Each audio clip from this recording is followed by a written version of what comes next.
In previous videos, I talked about how therapy is less about this sort of explicit, abstract, rational, analytical process, and more about kind of getting at some sort of fundamental, underlying, in your body, visceral, kind of emotional stuff.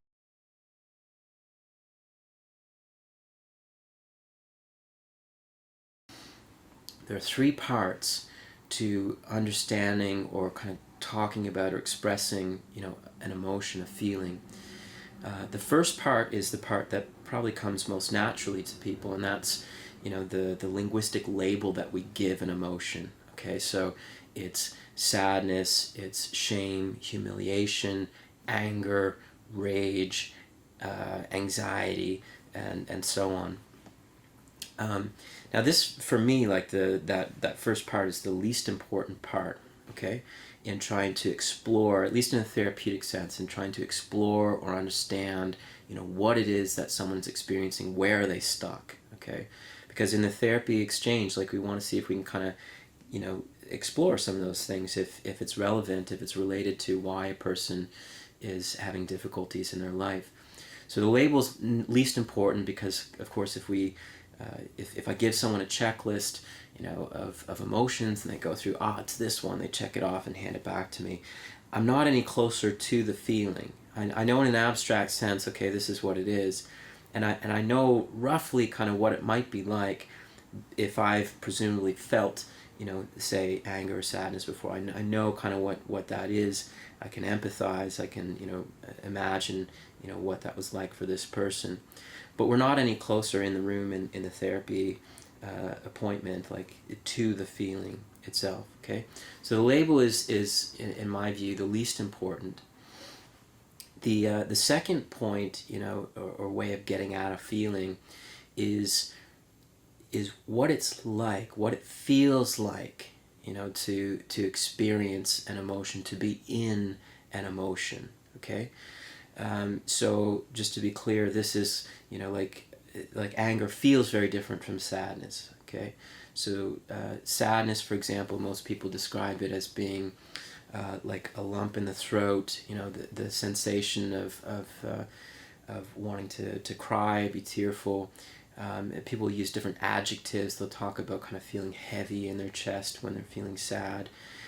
Anger, in contrast, is kind of like a warm sensation that kind of fills from the belly up through the chest into the shoulders, feeling kind of strong physically, and so on. So that's the second part, and that's arguably the most important part.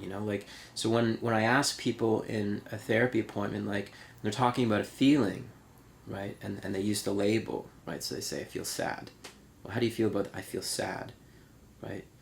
But I don't get any nonverbal indicators that the person is actually feeling sad about it, just as we're talking about it. Like, I'm curious as to, like, whether, like, how they experience that sad feeling. So then I would ask, so how do you experience it? What's it like? What's happening in your body as we're talking about this situation, this thing that happened?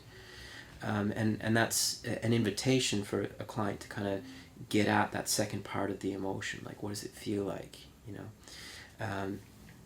Now, some people will kind of say, well, that was yesterday, that was a week ago, or that was 2 years ago, and so I don't have any feelings about it now.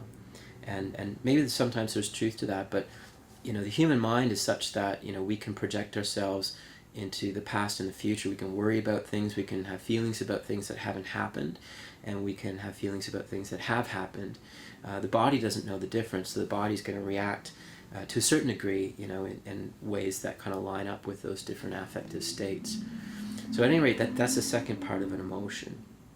The third part of an emotion, and it's kind of related to the second, is the impulse behind a feeling. So many emotions, they'll have like an impulse, and the way to get at this or to understand this is to imagine this feeling, this emotion that you're experiencing in this moment, to imagine it as, a dictator, right? And that if this emotion had full control of your body and your mind, what would it want to do, right? Not what you would want to do necessarily, but what would this emotion want to do with your body, with your mind?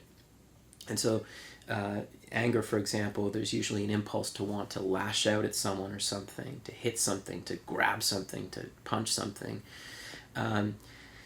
And a sadness, there's like an impulse to usually to want to kind of collapse, to go quiet, to just fall apart, right? And anxiety perhaps is an impulse to run, to flee, depending on the circumstance or the situation. So those three parts to an emotion are some of the ways of kind of getting at, teasing out, fleshing out, like what is happening, on that emotional level. So hopefully that's helpful to people out there.